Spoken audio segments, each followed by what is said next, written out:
Mohaimin Iskandar yang sekarang jadi menteri itu juga pernah ke base camp saya waktu itu pakai kaos Detik tuh ya. Rendra mengadakan pertunjukan, Rendra mengadakan di Tasik di Bandung kemudian ke Tasik, terus saya kejar juga ke Tasik waktu itu. Komunikasi itu adalah ngobrol. Silasa, Siliaso, Tata Tentrim, Tata Prayoga, Gemah Ripah, Loh Jinawi, terus Someah, Kasemah, tapi hitung-hitungan Semah nu mana.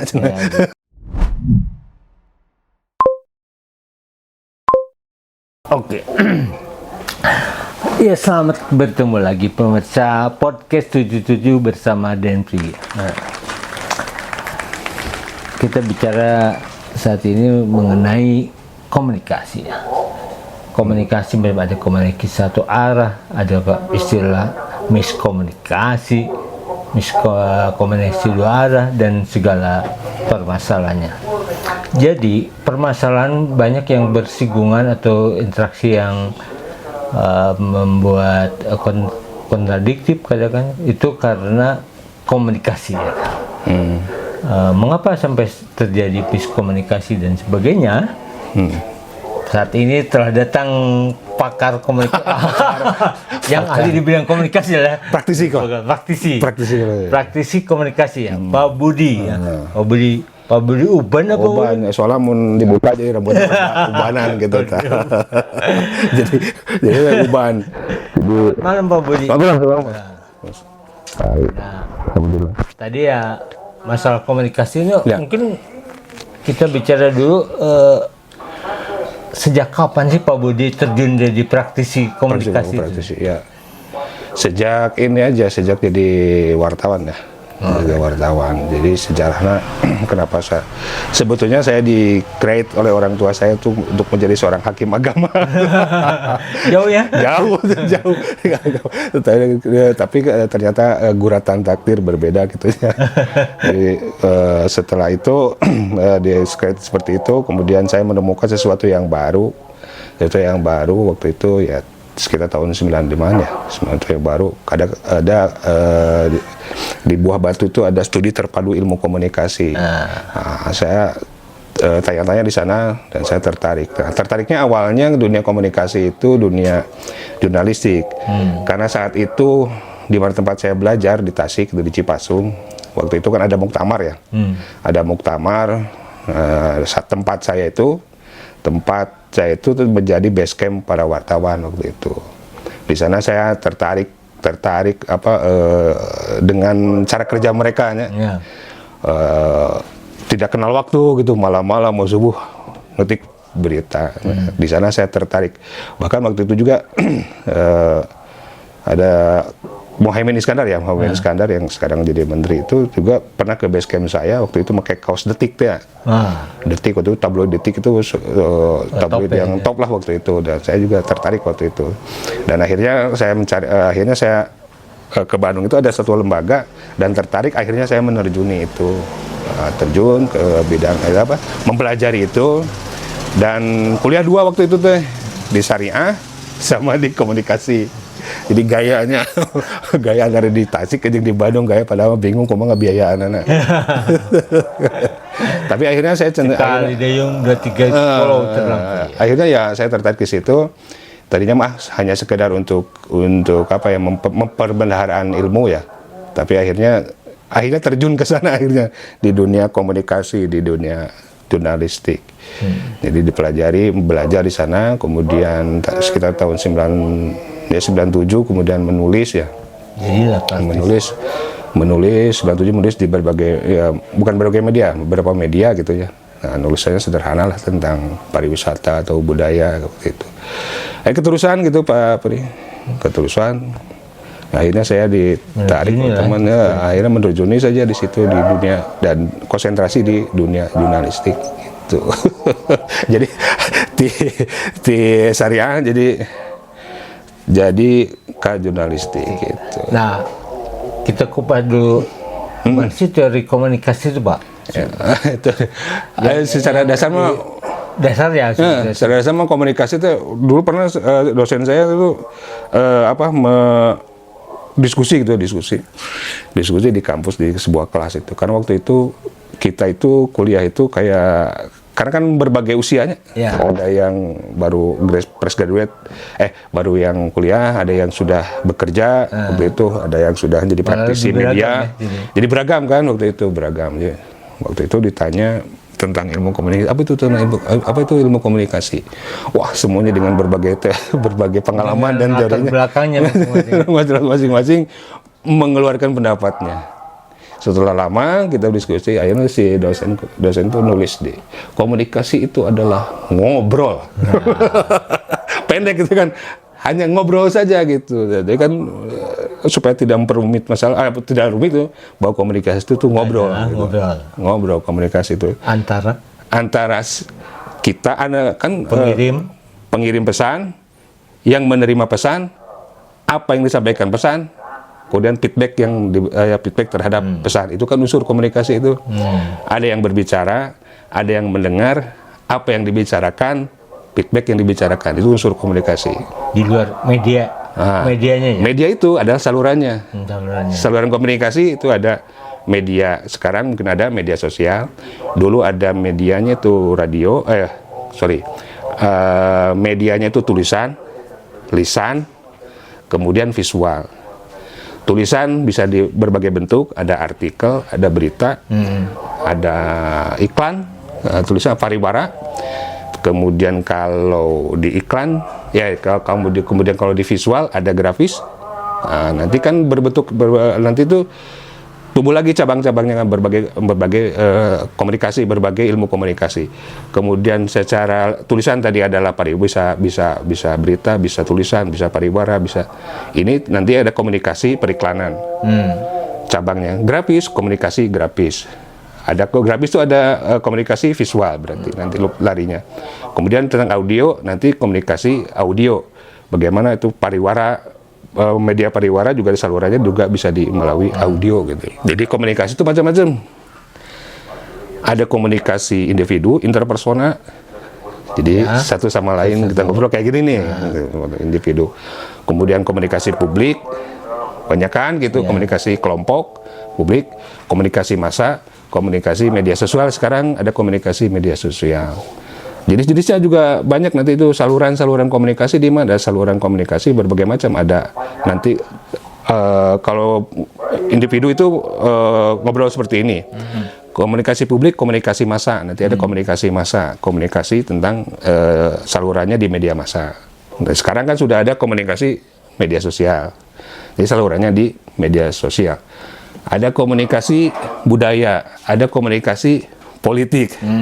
Jadi kan semuanya cabangnya banyak gitu. Semua dari komunikasi banyak cabangnya gitu. Kontennya ada yang sifat edukasi, ada yang sifat provokasi.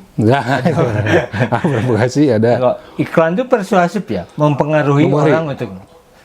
Ya. Iklan itu sebenarnya bagian dari cabang komunikasi. Ya. Periklanan, pariwara, pemasaran, komunikasi. Komunikasi pemasaran. Ya. Gitu. Ada yang mengatakan iklan itu adalah bohong atau dusta yang diulang-ulang, dikemas sedemikian rupa gitu, sehingga si yang dipengaruhinya itu tidak merasa dibohongi.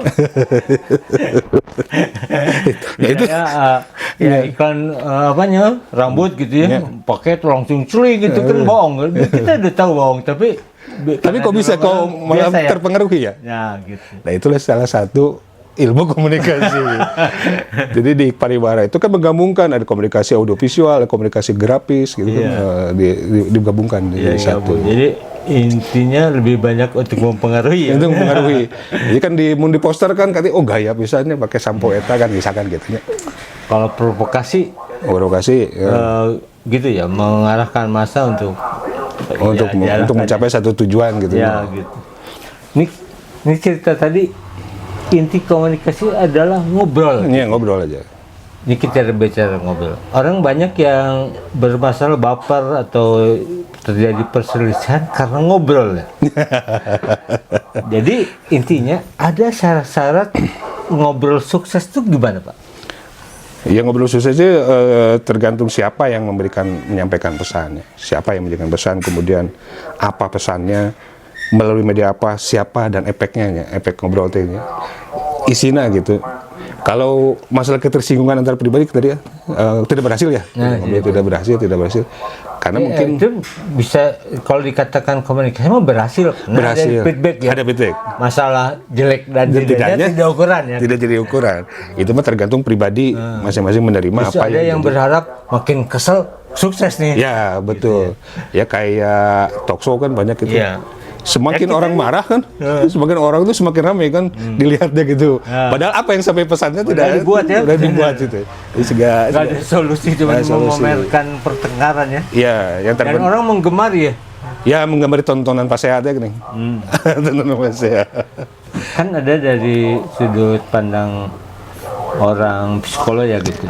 Bicara sama anak harus menatap merendahkan badannya, menatap mukanya, ada istilah mirroring ya. Ya. Nah, terus ada supaya sukses berkomunikasi gitu. Ya. Kalau di pengalaman Pak Budi gimana? Ya komunikasi itu kan ya pertama tadi unsur komunikasi kan apa yang disampaikannya, berarti kita harus belajar apa yang ingin disampaikan, cara menyampaikan apa yang kita inginkan sampaikan, kita pelajari dulu, kita mengetahui dulu, baru kita dapat menyampaikan ke seseorang. Kemudian seseorang itu siapa yang ingin kita sampaikan, dewasa, muda atau anak kecil. Caranya kan mungkin berbeda kan, ke dewasa seperti apa, ke yang muda seperti apa, ke anak-anak seperti apa. Pesannya sama, misalkan tentang berkehidupan sosial, tapi menyampaikan kepada orang dewasa seperti apa, menyampaikan ke orang muda seperti apa, menyampaikan ke anak kecil seperti apa. Jadi apa, siapa, dan bagaimana. Nah, bagaimana itu adalah media salurannya. Seperti apa media salurannya? Apakah dengan ngobrol seperti ini? Apakah dengan tulisan, dengan brosur? Silakan baca brosurnya, misalkan seperti itu. Jadi berbagai hal, berbagai unsur. Banyak macamnya ya kalau untuk dikembangkan ya. Kemudian kita feedback. Apakah kita cara mengkomunikasikan itu ada feedback atau tidak gitu? Kalau feedbacknya tidak sesuai dengan harapan kita, berarti ada sesuatu yang salah dalam komunikasi kita. Ada yang tidak terpahami gitu apa yang disampaikan kepada responnya berbeda. Respon berbeda. Tapi itu adalah salah satu unsur keberhasilan daripada komunikasi karena ada feedback, walaupun feedbacknya tidak sesuai dengan ekspektasi kita gitu. Tapi itu sudah justru kalau nggak ada feedback itu berhasil. Kalau tidak ada feedback disikap patung kan. Gitu. Atau jangan-jangan feedbacknya diam aja gitu. Matung gitu. Ukurannya susah ya dibilang sukses atau tidak. Ya, akhirnya kan bagaimana caranya kita mampu berkomunikasi dengan baik itu ya justru bagaimana supaya ada feedback yang baik. Jadi mencairkan suasana, ice breaking lahnya. Jadi tergantung situasi, kondisi, waktu juga waktu ya. Misalnya kayak Ustadz yang bicara di kelas dengan bicara di radio, misalnya bicara di kajian yang akbar itu dia beda gayanya ya. Ya beda. Kalau yang ngerti komunikasi ya kan. Betul. Mungkin di kelas lebih detail, referensinya lebih lengkap. Kalau yang akbar kan sifatnya yang lebih banyak mengundang menarik masa ya, banyak guyon. Nah Pak Budi selama praktisi di komunikasi itu udah berapa lama ya? Berarti 97 lah. 97 sudah menggeluti itu. Menggeluti komunikasi, menggeluti bidang itu 97 sampai sekarang sih ya. Perkembangannya cukup pesat sih ya waktu itu. Ya kita waktu itu 97 masuk ke dalam krisis euforia reformasi kan. 98 media berbagai macam media timbul gitunya bermunculan karena waktu itu tidak dibatasi kan. Walaupun jadi ngalamin media istilah anak-anak sekarang manual digital gitu ya. Ngalaman manual lah, ngalaman mesin tik, ngalaman komputer zaman WS gitu, Windows Start ya.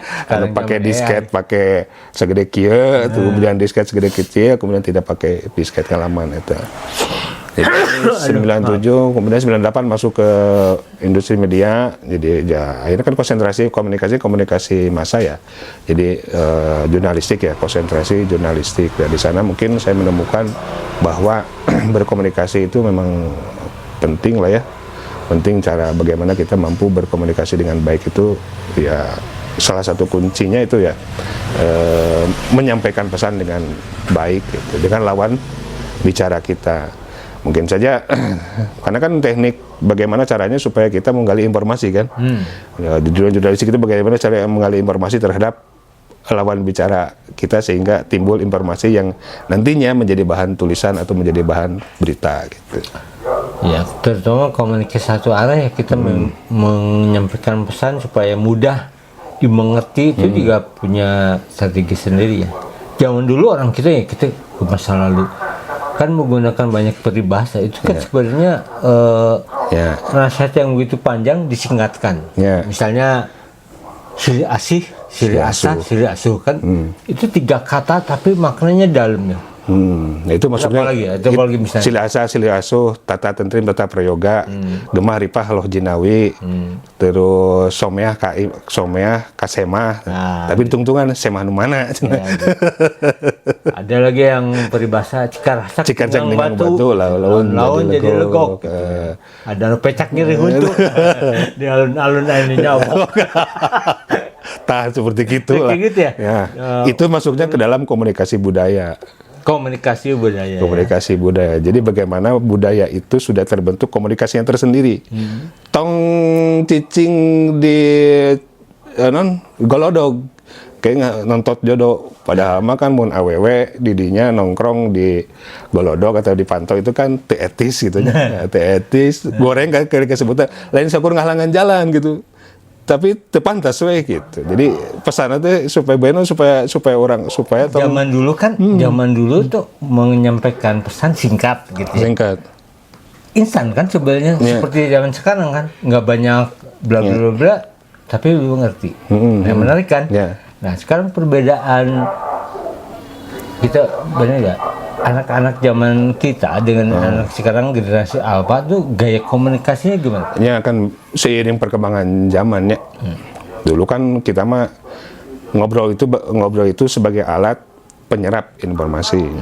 Ya, penyerap informasi. Sekarang mungkin dibandingkan dengan sekarang, informasi itu begitu luas tersebar dalam genggaman. Yang tadi tidak HP hanya dalam genggaman. Itu quote bisa iklan dehnya. Informasi dalam genggaman itu sudah terjadi sekarang. Nah dulu bagaimana cara menyerap informasi itu ya dengan ngobrol. Di angkot tuh ngobrol. Jadi kita mampu menyerap informasi, bahkan kita tahu bahwa si bapaknya turun naik di mana, paling sur di mana, paling di itu. Bapak bedeka mana, kapal di itu. Tapi sekarang kan tidak. Mereka dengan asik dengan dunianya, dengan informasi yang dalam genggaman itu. Kalau dulu pepatahnya malu bertanya sesat di jalan. Sekarang banyak bertanya memalukan. Soalnya ada di semua di sini. Mau tanya jalan tinggal cari.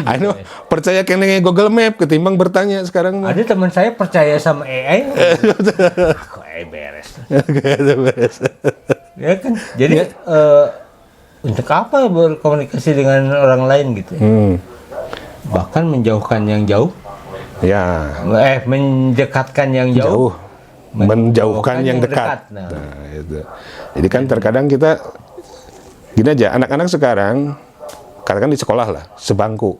Dia belum kita ukur aja, dia tidak mampu menyerap informasi teman sebangkunya. Dia rumahnya di mana, saudaranya berapa, dia anak keberapa, belum tentu dia menyerap informasi itu.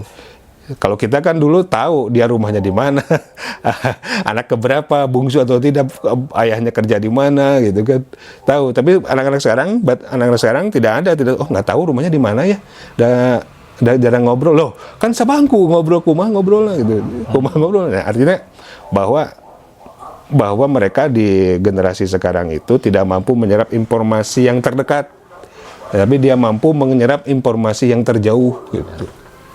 Nah sekarang kembali ke praktisi sebagai penulis ya, jurnalis. Dulu kan jurnalis kalau mau membuat tulisan ada cek-recek ya. Kalau sekarang beda kan ya. Yang banyak pembuat konten tanpa mempertanggungjawabkan itu. Pokoknya jelas tahu sumbernya, naik aja demi mengejar viral gitu ya. Nah, fenomena saat ini sebaiknya gimana, Pak? Ya gini, ada media jurnalistik, ada media sosial. Ya mungkin yang tadi yang katakan asal viral itu adalah media sosial. Jurnalistik itu diatur oleh kaidah-kaidah jurnalistik. Tidak bisa sembarangan mengeluarkan statement gitu kan, mengeluarkan berita tanpa ada kaidah-kaidah jurnalistik. Kaidah-kaidah jurnalistik itu ya harus ada konfirmasi, harus ada sumber berita.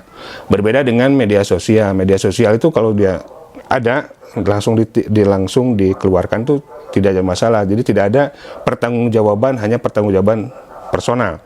Karya jurnalistik itu hanya pertanggungjawaban, bukan pertanggungjawaban personal saja, tapi pertanggungjawaban medianya. Jadi di mana dia berada, karena diatur oleh undang-undang. Undang-undangnya ada selain kode jurnalistik, jadi ada undang-undang kode etik jurnalistik. Gitu. Ada kode jurnalistik.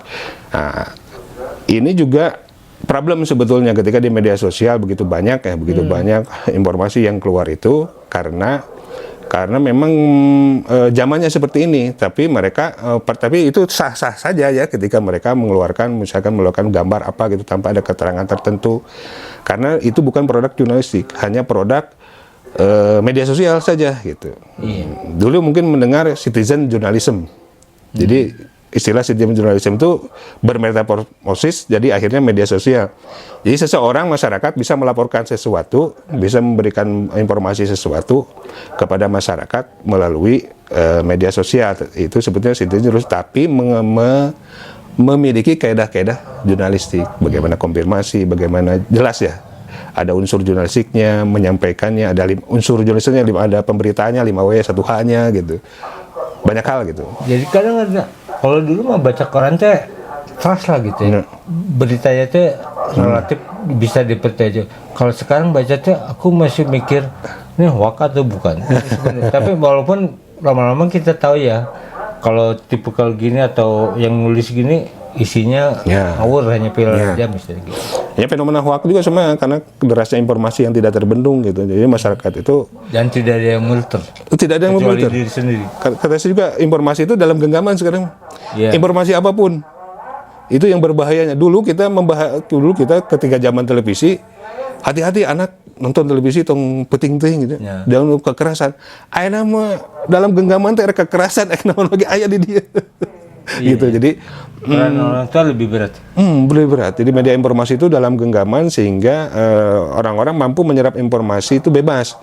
Tetapi bagaimana caranya kita menyerap informasi secara menseleksi informasi.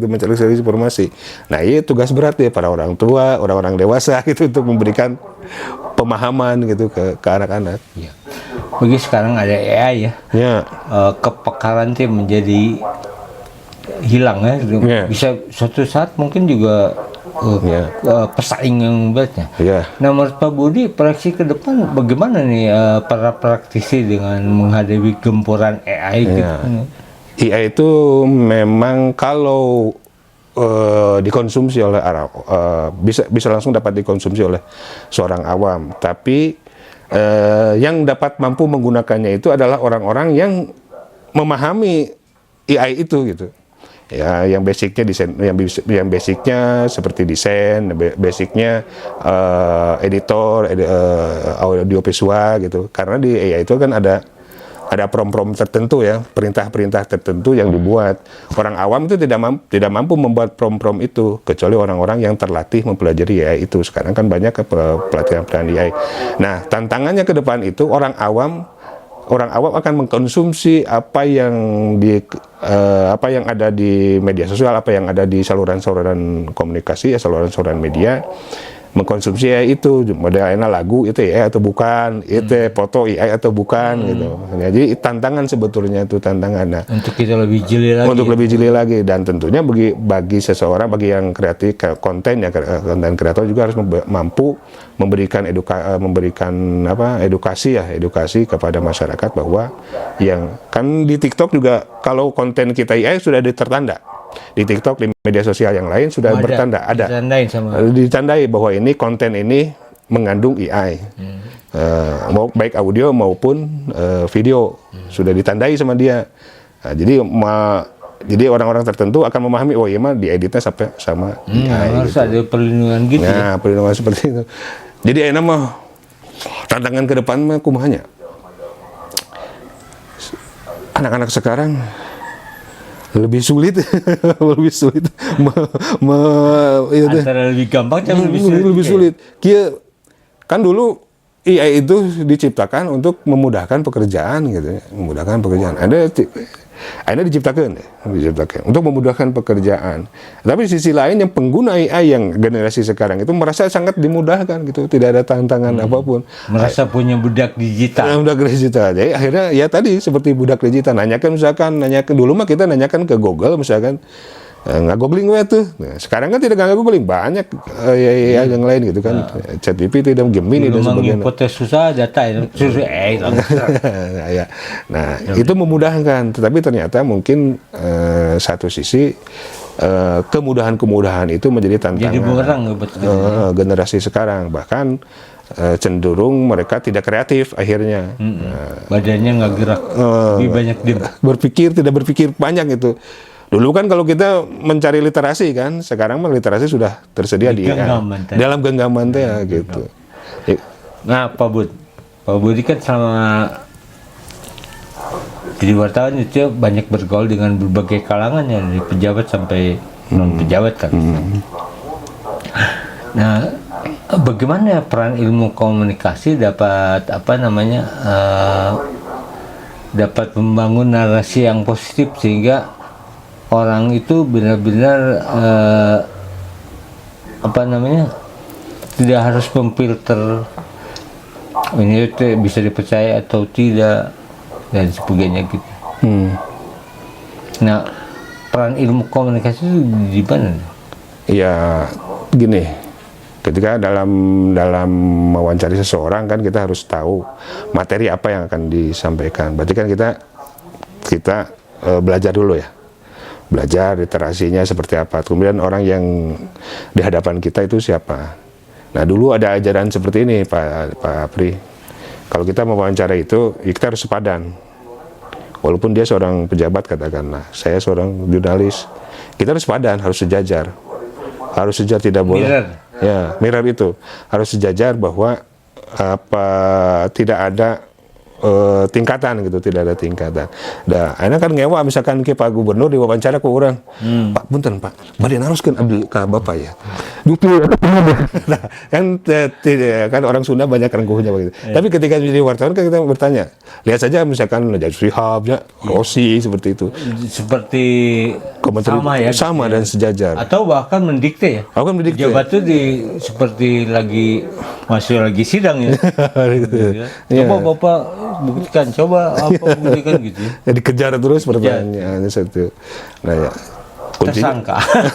Ya kuncinya itu ketika misalkan mau mewawancara itu kita betul-betul mengantongi informasi yang banyak tentang lawan bicara, mengantongi informasi yang banyak tentang apa yang akan dibicarakan baru. Ya, itu kaitannya ke seorang jurnalis harus pandai membaca lawan bicara ya. Sehingga dia menempatkan dirinya sejajar, lebih bawah atau tadi ya yang menguji ya. Akhirnya kan tidak mungkin. Itu dalamnya dulu Pak Budi gitu. Akhirnya misalkan ngobrol yang pejabat gayana gitu. Akhirnya ngobrol misalkan punten yang tukang dagang, pir kok gayana sarua jeung pejabat kan gitu. Kan ajeng pedagang menggunakan istilah yang nggak mengerti sama dia. Ya gitu. Bapak gaduh menurut Bapak apa komprehensif tuh antara kupat tahu jeung bubur kan gitu kayaknya pertanyaan. Atau nanya Pak bubur ayamnya keneh. Ayam apa? Aduh kenyang ayam aing. Atau oke bubur sebenarnya 30.000. Nah 30.000 ayamnya juara cenah. Juara sakampung gitu. Jadi cara komunikasi gitunya. Gitu ya memang perlu gitunya antara jeung pejabat mungkin tegere gitu ya gitu. Kok kupat tahu di pinggir rel teh ngelap burung. Oh, seureut aya keneh. Ayo naon Pak? Tanya naon dengan bumbu hungkul aja gitu. Aduh, ada eureun kata tuh. Alah namanya pendek. Ya kayak gitu. Aduh. Atau udah geng ibingnya nu salah pendek.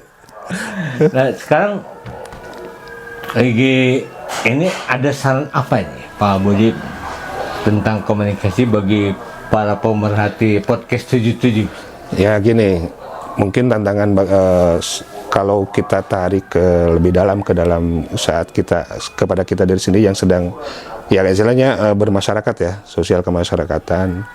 Penting sekali bagaimana pertama membangun komunikasi yang bagus di internal keluarga sendiri, kemudian keluar. Bagaimana kita menciptakan generasi ini, generasi yang baik, kuat, kokoh secara komunikasi gitu, secara komunikasi. Karena kan Islam juga mengajarkan bahwa anak-anak kita generasi kita harus generasi yang sangat kuat. Jadi anak-anak itu kita ciptakan bagaimana mampu berkomunikasi dengan lingkungan sekitarnya.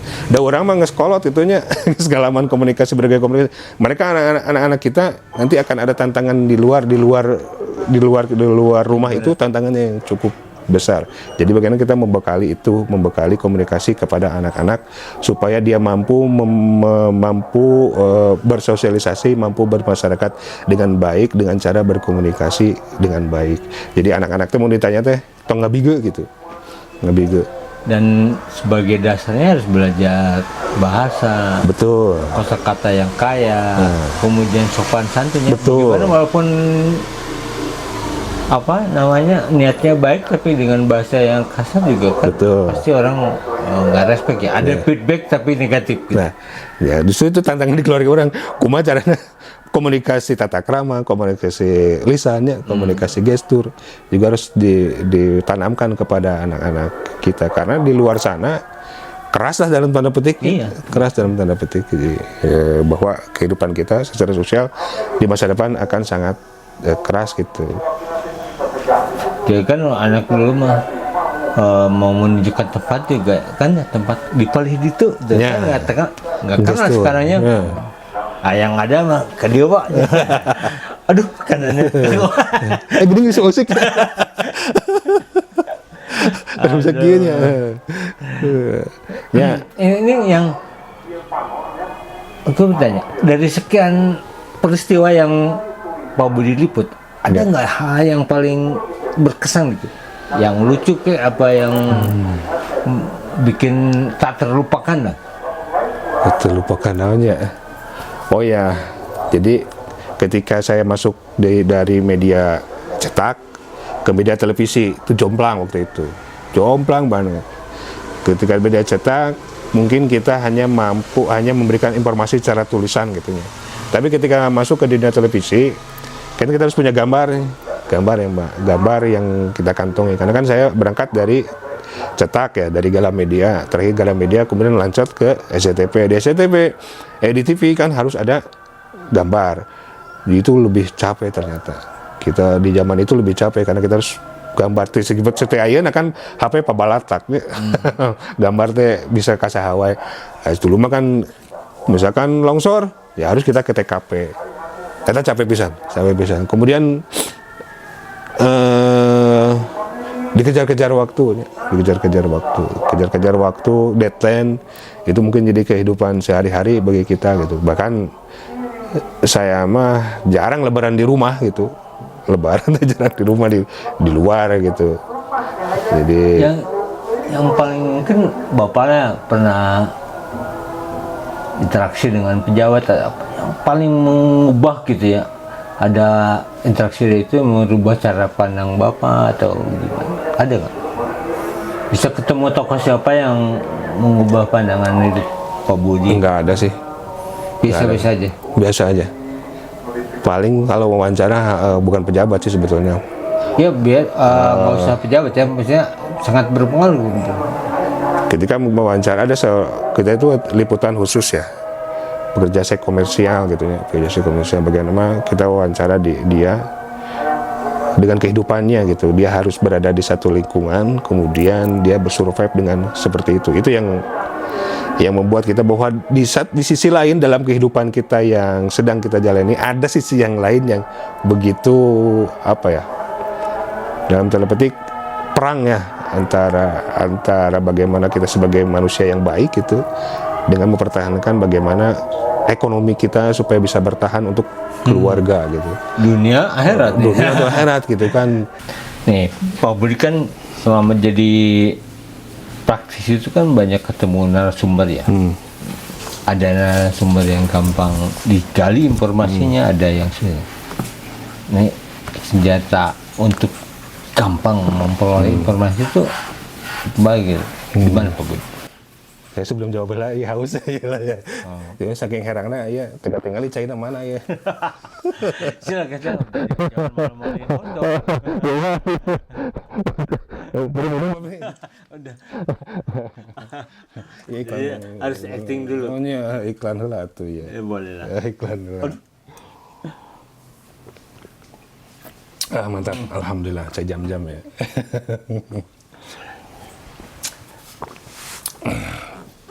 Memang sumbernya macam-macam ya, Bapak. Senjata utama yang senjata utama banyak berhasil gitu. Banyak berhasil mah. Ya, ada satu pengalaman seorang pejabat. Hese itu diwawancara teh ke ruangan anak nggak ada, ajudannya dihalang dia. Sudah aja tulis ketika akan dikonfirmasi tidak ada dalam di ruangan. Besoknya keluarkan beritanya. Akhirnya keluar sendiri. Mana kata si Budi kemana? Kamar orang ayah dia mah. Di kantor cina. Tapi itu ya, caranya begitu aja. Kita lontarkan isu itu karena dia tidak ingin dikonfirmasi, ya tulis saja tidak ingin dikonfirmasi. Karena buktinya kan betul kan tidak ingin saat dikonfirmasi tidak ada di dalam ruangan kan gagal. Jadi kia kumacara statementnya kudu dapat. Kita tahu kebiasaan dia seperti apa. Misalkan pagi-pagi sok jogging heula, sarapan bubur atau di mana. Nah, eta wayahna eta mah kudu dipegat. Itu namanya doorstop teh. Di tag begini. Langsung di gap ke orang gitu. Di gap ngobrol. Wah, ini apa orang kayak di dia? Nah, akhirnya ngobrol. Akhirnya sesuai keluarlah statement. Nah, gitulah trik-trik Mbak. Banyak lah trik-trik kamu gitu. Itu bukan banyak lah, adalah. Lebih banyak dengan ancaman atau dengan rayuan atau rayuan sih sebanyak saya mah tidak pernah mengancam. Tapi kalau misalkan ketika itu mah ya ancaman itu dalam bentuk tulisan gitu. Ketika dikonfirmasi itu tidak berada di tempat. Ya, dia kan di pejabat itu ada pejabat itu di atasnya ada pejabat lagi kan? Ya. Nah, teguran pejabat di atasnya itu yang membuat itu dikonfirmasi ke wartawan namanya ke wartawan. Sama atau media mah tinggal ya silakan tulis hak jawab. Gitu. Ya silakan aja jawab tapi gitu. udah keul duluan. Ya bongana kan kita kan wartawan yang betul-betul menginginkan informasi itu agar diketahui oleh publik. Jadi ketika kalau misalkan itu penting untuk diinformasikan, diinformasikan saja gitu. Jadi tong susul lumputan lah gitu. Maksudnya gitu seperti itulah sebetulnya mah itu. Kalau yang tadi ya yang paling berkesan yang individu lah, bukan pejabat gitu, tapi sama Bu Budi teh ketika digali informasi itu banyak ya daging semua lah gitu. Yo, satu kali saya pernah masih belum menjadi wartawan resmi ya. Rendra mengadakan pertunjukan. Rendra mengadakan di Tasik di Bandung, kemudian ke Tasik, terus saya kejar juga ke Tasik waktu itu. Jadi kumacarana tokoh idola saya ini harus dapat diwawancarai ku saya gitu. Masuk dalam dengan senang hati mau dengan senang hati mau menerima dan ya namanya juga budayawan, namanya juga seorang seniman gitu kan, menerima tangan terbuka siapapun yang datang. Dan waktu dalam kesempatan terbuka itu hanya saya aja yang mewawancarai Rendra itu waktu itu. Wah, kaset hampir 1,5 kaset lah. 1,5 kaset saya mewawancara. Pakai kaset. Sayang sekali itu tidak dokumentasi hilang kasetnya gitu. Tapi waktu itu saya bagaimana ini mau dimuat dimanapun, yang terpenting saya bisa mewawancarai seorang Rendra. Dan akhirnya kan banyak tuh pengetahuan bagaimana kita menyikapi terhadap kondisi sosial kemasyarakatan yang terjadi saat itu.